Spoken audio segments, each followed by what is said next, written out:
Good morning here aboard in the 1999 Pontiac Trans Am. My pride and joy. Got this car with about 140,000 miles. I just want to make a video of sort of like issues that I've had with this car. Bought it last year in September. Picked it up. Had 140,000. I'm almost at about 160,000 miles. Haven't had to do much to it as far as maintenance or repairs, but there are some things that did go wrong with this car, but everything's pretty cheap to fix on this. Even if you're paying someone to work on it, it's not that expensive, especially if you have someone who will cut you a deal. But as you can tell, it's pretty loud in here. These cars are pretty loud. I think this one has a Flowmaster muffler. I'm running this stock exhaust, catalytic converters. I live here in California. And the plan is to do long tubes if I end up keeping this car. I had it for sale, then I was like, I don't want to sell this car. I keep going back and forth. I do want to own more cars like this. So I might sell this one just to buy another one. Maybe buy a less nice example. This one, if you've seen the outside takes, it's actually that nice. Kind of freaks me out to leave it parked anywhere, but it is what it is. Someone took care of this car and just got it to 160,000 miles.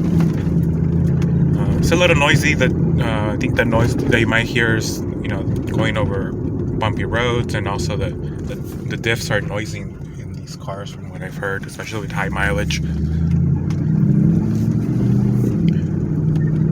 So far, I got it. There's nothing really wrong with it. I've done brakes.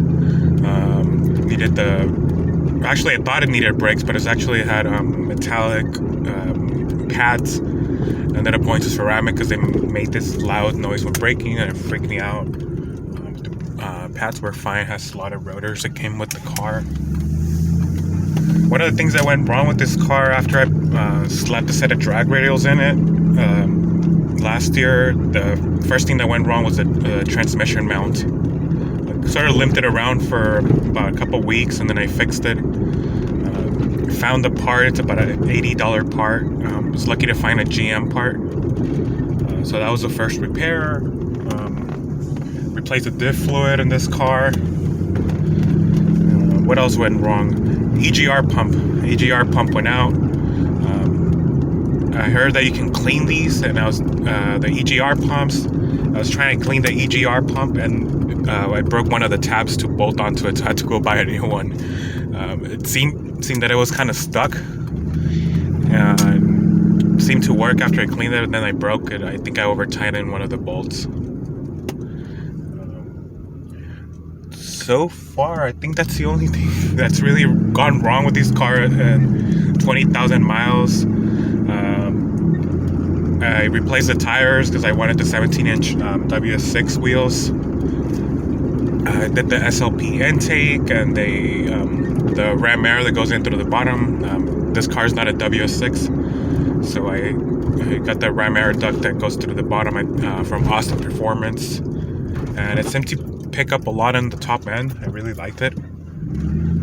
But I wish I could say more stuff that went wrong with this car. It's been dead reliable as far as those things. It's never left me stranded. It's never wanted to not start. It's just, and for the mileage, I'm pretty impressed with this car. Hopefully, knock on plastic, I guess. It's been such a great car. Just if you ever get into a high mileage car, make sure it's something that's been maintained. That looks like somebody actually cared about it. They're proud to own this car, and it seemed to be the case. Bought this car from a gentleman named Mike, and this pride and joy. Just couldn't get in and out of the car. Started getting up there in age, and for me it was perfect. I didn't want a low mileage car because I wanted to drive it every day, and for me it fit my needs. High mileage, put more miles, not really care if it goes to 200,000 miles. I got it cheap enough that stuff doesn't matter. Interior's held up pretty well. I think there's some glue here that someone tried to put a mat and try to get it to stay on with Velcro. So I need to clean that off. The dash cracked here a little bit from bumping the 12-inch subwoofer. Woke up and it was cracked the night before. Fixed it. I need to sand it down and clean it up a little bit. But that's about it. I'll be posting more stuff on this Trans Am if I end up keeping it. Hopefully I get to keep it. I kind of dig this pewter color. It kind of stays under the radar. I thought about buying a red car, but having a loud red car, and I didn't want to do that, so found the pewter one. I was waiting for pewter, silver, or even black or white. Nothing too flashy. But anyway, my experience so far: 1 year ownership, 20,000 miles, 19,000 miles with the already high mileage LS Trans Am. See you later. Bye.